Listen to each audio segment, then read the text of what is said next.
আপনারা দেখছেন crime press Bengal news. আপনাদের সঙ্গে রয়েছি আমি স্বাতী। আজ জ্যৈষ্ঠ মাসের 14 তারিখ 1432 সাল, ইংরেজি 29 মে 2025।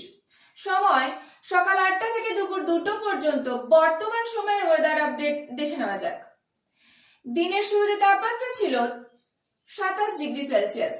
আজকের দিনের সর্বোচ্চ তাপমাত্রা 30 ডিগ্রি সেলসিয়াস এবং সর্বনিম্ন তাপমাত্রা 26 ডিগ্রি সেলসিয়াস। বাতাসে আপেক্ষিক আর্দ্রতার পরিমাণ রয়েছে 75%। বাতাসের স্বচ্ছতা 9.99 কিলোমিটার। সূর্যোদয় হয়েছে ভোর 4:55 আবারও যমজ ঘূর্ণিঝড়ের আশঙ্কা দেশে। প্রায় এক যুগ আগে অর্থাৎ 12 বছর আগে এই যমজ ঘূর্ণিঝড় তৈরি হয়েছিল দেশে। অনেক ক্ষয়ক্ষতির সম্মুখীন হয়েছিল এই দেশ। তবে এবার একটি ঘূর্ণিঝড় বঙ্গোপসাগরে এবং অন্যটি আরব সাগরে তৈরি হওয়ার সম্ভাবনা রয়েছে। যদিও এখনই শক্তিশালী ঘূর্ণিঝড় তৈরি হবে কিনা তা নিশ্চিত নয়। যদি হয় তাহলে তাদের নাম হবে শক্তি ও মন্থা। আরব সাগরে ঘূর্ণিঝড় তৈরি হলে তার নাম হবে শক্তি এবং বঙ্গোপসাগরে ঘূর্ণিঝড় তৈরি হলে তার নাম হবে মন্থা। তবে এর ফলে বঙ্গোপসাগরে সুস্পষ্ট নিম্নচাপ বৃহস্পতিবার অর্থাৎ আজ সকাল থেকে গভীর নিম্নচাপে পরিণত হওয়ার সম্ভাবনা রয়েছে। বঙ্গোপসাগরে নিম্নচাপটি উত্তর অভিমুখে অত্যন্ত ধীর গতিতে এগোচ্ছে। বঙ্গোপসাগরের এই নিম্নচাপটি ওড়িশা উপকূলের কাছে অবস্থান করছে। এটি ভদ্রক এবং বালাসোরের দিকে সামান্য হেলে রয়েছে। এর জেরে গোটা রাজ্য জুড়ে ভারী থেকে অতি ভারী বৃষ্টিপাতের সম্ভাবনা রয়েছে। এবার দেখে নেওয়া যাক কলকাতা সহ দক্ষিণবঙ্গের আবহাওয়া।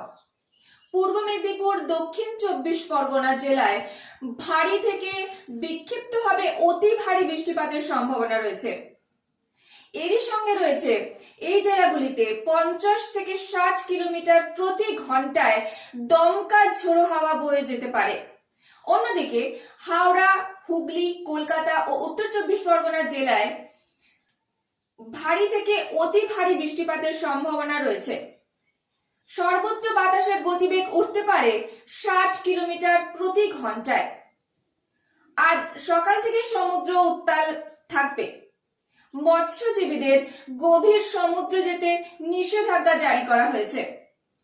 আজ সকাল থেকে যারা গভীর সমুদ্রে রয়েছেন তাদেরকে অবিলম্বে উপকূলবর্তী এরিয়ায় চলে আসার জন্য পরামর্শ আবহাওয়া দপ্তরের। আবহাওয়ার পরবর্তী আপডেট পেতে চোখ রাখুন ক্রাইম প্রেস বেঙ্গলের পর্দায়। আবহাওয়ার পরবর্তী আপডেট নিয়ে আমি আবার ফিরে আসছি ক্রাইম প্রেস বেঙ্গল নিউজের পর্দায় দুপুর 2টোর সময়। রাজ্য ও দেশের আরো খবর জানতে ডাউনলোড করুন ক্রাইম প্রেস বেঙ্গল অ্যাপটি। গুগলে গিয়ে সার্চ করুন crimepressbengal.com। প্রতিটি মুহূর্তের খবরের আপডেট পেতে চোখ রাখুন ক্রাইম প্রেস বেঙ্গল নিউজের পর্দায়। বিশেষ বার্তা, বাইক চালাবার সময় চালক এবং আরোহী উভয়ই হেলমেট ব্যবহার করবেন। দুর্ঘটনা এড়াতে হেলমেট আবশ্যক। 4 চাকা চালাবার সময় অবশ্যই সিট বেল্ট ব্যবহার করবেন। মনে রাখবেন, আপনার প্রিয়জন, আপনার আপনজন অপেক্ষা করছে আপনার বাড়িতে আপনার জন্য। ইলেকট্রিকের তার কোথাও ছিঁড়ে পড়ে থাকলে হাত দেবেন না। অতি সত্বর বিদ্যুৎ দপ্তরের সঙ্গে যোগাযোগ করুন। বজ্রপাতের সময় মাঠে, ঘাটে, রাস্তায়, গাছের তলায়, ইলেকট্রিক খুঁটির নিচে দাঁড়াবেন না। নিরাপদ স্থানে আশ্রয় নিন। বজ্রপাতের সময় বাড়িতে থাকলেও ইলেকট্রিক বা বৈদ্যুতিক কানেকশন বিচ্ছিন্ন করুন। ঝড় বৃষ্টির সময় দুর্বল কোনো বাড়ির কাছে দাঁড়াবেন না। নিরাপদ স্থানে আশ্রয় নিন। সরকারি প্রকল্পের শিশুদের টিকাকরণ সুনিশ্চিত করুন। গাছ লাগান, প্রাণ বাঁচান। সুস্থ থাকুন, সতর্ক থাকুন, নিরাপদে থাকুন। সঙ্গে থাকুন, দেখতে থাকুন ক্রাইম প্রেস বেঙ্গল নিউজ।